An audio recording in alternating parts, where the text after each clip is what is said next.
Mais um videozão do Lázaro aqui pra gente ver. Dessa vez ele no podcast dele, conversando com a CEO da Hope, aquela empresa gigantesca que faz lingerie, cueca, meia, etc. de roupa, né?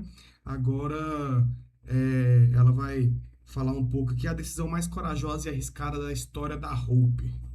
Vamos já direto aqui pro vídeo. Imagina você entrar numa empresa que tem lá seu faturamento, uma empresa já consolidada, uma marca muito forte, conhecida no Brasil inteiro, e você querer destruir esse negócio por causa de um sonho de construir uma rede de varejo. E pior, a gente teria que abrir mão de 70% do nosso faturamento, que eram essas lojas, redes de lojas de departamento, porque eram canais conflitantes. Eita. As lojas que eu queria entrar nos mesmos shoppings. Naquela época, conflitava muito. Você sabe que hoje convive melhor? Convive melhor. Mas eu concordo com você. Lá atrás, você tinha que escolher um canal impossível. E acabou. É. Era impossível você conviver. A mentalidade não permitia.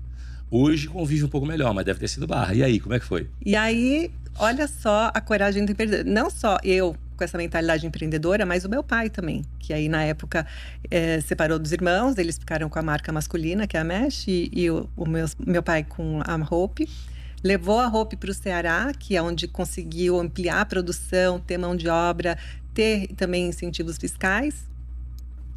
E ele aceitou o meu sonho de entrar no varejo e abrir mão desse faturamento garantido.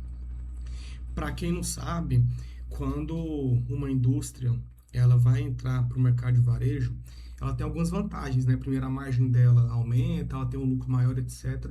Mas a dificuldade logística, de administração, de gerenciamento é muito maior, né? Então, por isso que grandes indústrias continuam vendendo para uma empresa de varejo e não abre o seu próprio segmento de varejo.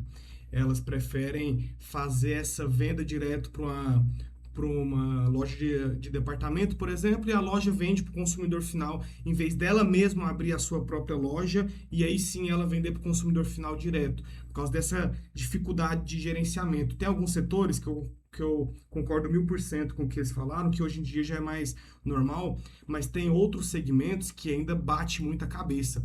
Construção, ferramentas, tem alguns setores que é um pouco mais barra, farmacêutico, por exemplo, é um pouco mais barra também, de fazer lojas próprias, né? Mas de bem de consumo igual roupa, essas coisas assim, já tá virando meio que padrão, né? A gente vê o Ipim, que a gente vê outras indústrias que elas fazem a produção do produto e elas abrem suas próprias lojas, nem que seja em modelo de franquia, né? Então, hoje em dia já está um pouco mais normalizado essa parte das indústrias abriram seu próprio canal de varejo e não só vender para varejistas, para varejista vender para o consumidor final, né?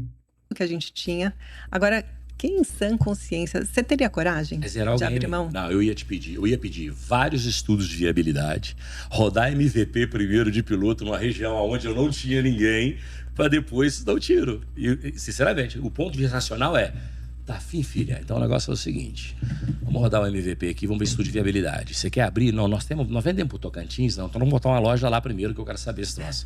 E ele não fez isso, né? Nada disso, nada. A gente abriu a primeira loja aqui em São Paulo, no Shopping Center Norte, que foi uma oportunidade e já com uma franquia, porque a gente não tinha know-how de varejo. Então a gente convidou uma parceira, era uma cliente que o sogro dela tinha uma loja no Brás de lingerie, foi um dos primeiros clientes do meu pai, lá nos anos 60. E ela topou, era aquela cliente chata, sabe? Que reclamava de tudo, da qualidade da entrega, da caixa, do... Você falou, peça é boa. Não, ela era bem crica. Todo mundo tem um cliente assim, né? Reclama de tudo. Tudo. Nunca tá bom. Nossa franqueada até hoje, minha amiga. E ela tem 5 lojas. Mas assim ela topou ser a nossa cobaia e assim foi a nossa entrada no varejo. Sem MVP, sem estudo de viabilidade, sem nada. A gente abriu a primeira, aí sim, a gente contratou uma consultoria especializada em franchising, porque a gente não entendia nada disso. E tem franchising no Brasil é muito evoluído, é um exemplo para o mundo, né? A gente tem uma lei de franquia muito boa que protege tanto o franqueado quanto o franqueado. E grande parte disso, não só a questão legal, mas também teve alguns pioneiros que trouxeram esses modelos e que fez um pega pra capar geral, né? Vamos colocar assim, nesse mercado de franquias no Brasil. Um deles é o próprio Semenzato, né? Que ele trouxe modelos de sucesso gigantesco. É, o pessoal do Shark Tank ali, o Semenzato, e tem outro que eu esqueci agora o nome, meu Deus do céu. Mas tem dois que são praticamente os vórtices para franquias no Brasil, né? Abriram o Doton Company, abriram o Espaço Laser, que inclusive depois abriu capital na Bolsa de Valor para ver o tanto que foi sucesso a franquia, né? E a gente tem várias franquias que viraram mundiais, né? Oakberry, a Milk Moo, tem muita franquia que realmente são cases de sucesso para o mundo todo. O Brasil realmente meio que um celeiro para essa parte de franquia. Franqueador é um dos maiores mercados de franchising do mundo por causa de questões tributárias, principalmente, Mas, ó, né? tem que ter a mão e acertar. Eu já fui sócio de franqueadora e foi meio catástrofe, porque cometeram um monte de erro. Tem muita gente no setor que erra muito. E você tem pessoas incríveis. Tem cara que são muito especialistas, você tem muita consultoria. Mas é assim, primeira coisa que eu vou te falar, você só pode te guiar pro caminho que já percorreu. Sabe por que a Hope deu certo? Porque ela tinha história. Sim, não, e sabe por quê também? Tem que ser muito genuína a vontade de fazer com que o negócio do teu franqueado dê certo. Você não pode estar O doido meu só pela é taxa da consequência. Não tava nem aí para a taxa de franquia, não tava nem aí para resolver meu estoque da fábrica. Eu tenho que fazer aquela operação rodar e ser rentável. Assim, o sucesso do meu franqueado, o meu é consequência. E essa é a forma. As franqueadoras que eu vejo que não dão certo é exatamente o contrário. O cara é preocupado com a taxa de franquia, ele quer escalar porque é uma escala barata. Expandir. E ele precisa resolver alguns problemas dele e ele sai vendendo para todo mundo. Se alguns derem errado o problema, se derem os outros que derem certo, ok. Só que se estraga o mercado. Estraga. Estraga. Não, estraga. E aí o franqueado não satisfeito, não só ele não expande com você, como ele também começa a virar uma erva daninha que vai contaminando um ao outro e tal. E você vai ver, teu negócio acabou. Aconteceram... A gente conhece várias histórias assim. Depois dessa primeira lá, como é que foi o desenrolar? Mas peraí, vamos lá, só voltando um pedacinho. Foi aí que começou a sucessão de verdade? Foi aí que começou. Eu entrei, então, oficialmente, eu e minhas irmãs, né? Isso é importante falar. Eu não fiz nada sozinha, obviamente. E sempre com as minhas duas irmãs. Ninguém melhor que os nossos pais, né? Conhecer nossa personalidade. Eu sempre tive essa personalidade mais de pensar fora da caixinha. Eu nunca estudei negócios, mas eu sempre li muito e sempre... Cara, e só dando um adendo aqui, né? É impressionante como agora empresários de grandes empresas, a nova geração, né, vamos colocar assim, os filhos dos fundadores, etc. Um exemplo ela, um exemplo o próprio Adib também, começaram essa movimentação para as redes sociais, para as mídias não tradicionais, né, vamos colocar assim, podcast, Instagram, redes sociais no geral, e esse movimento muito grande que está tendo disso. Quantidade enorme de empresários que são herdeiros, que é lógico que cada um tem o seu papel dentro da empresa. O próprio Adib mesmo, ele foi um vórtice gigantesco dentro da CIMED, mas eu falo de herdar a empresa, deles não terem fundado a empresa em si, né? Mas essa mudança, né, de jogo em si, porque antigamente os donos das empresas, eles nem se importavam se eles tinham mídia, se eles estavam em algum canal, se tinha rede social, nada nesse sentido. Com essa nova geração que está herdando as empresas grandes, a gente está vendo esse movimento do empresariado novo, né, dos novos empresários que estão herdando esses grandes negócios, começarem a mostrar o seu lifestyle, mostrar a empresa, mostrar os cases, mostrar tudo no back da empresa, tudo ali por trás, né, das cortinas. Isso é uma coisa muito interessante, até para a gente ir aprendendo mais, né, como que essas empresas funcionam, como que elas chegaram aonde elas chegaram, né? Fui curiosa, não paro de estudar até hoje, já tô louca para ler teus livros. Você viveu o negócio?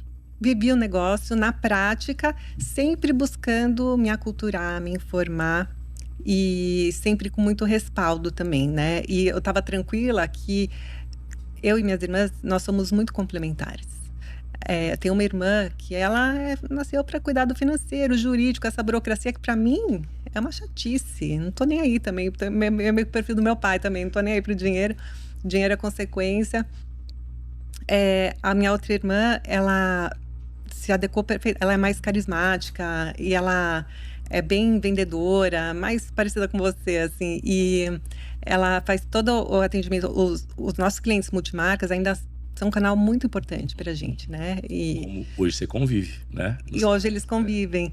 E um dá força pro outro. É importante. E com o e-commerce também. Cara, hoje é multicanal, moça, não tem jeito. Multicanal, Só que eu omnicanal. concordo com você, que a decisão lá atrás era difícil, porque naquela época você não tinha multicanal convivendo. Eu fui de uma época que o empresário tinha que escolher o canal de distribuição dele e focar nele. Porque eles não se misturavam. Verdade. O conceito mudou completamente. Mudou muito. Ia estar tudo integrado. E assim, a gente chega numa praça com uma franquia, a multimarca começa a vender mais.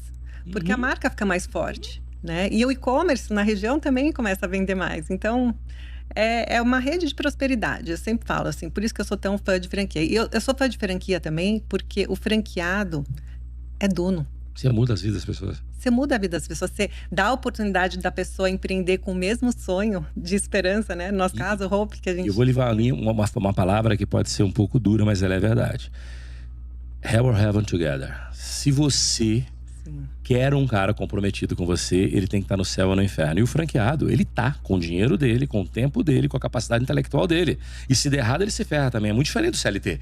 É muito diferente do vendedor, do representante. O skin on the game, né? Ele tá lá arriscando a pele dele e ninguém melhor que ele vai lutar pelo negócio dele, pela marca naquela região. Tem muito franqueador, né? Ou pessoas que não querem investir nesse segmento de franquias porque falar, não, mas eu tenho muito cuidado com a minha marca, então o meu franqueado não vai ter esse mesmo cuidado.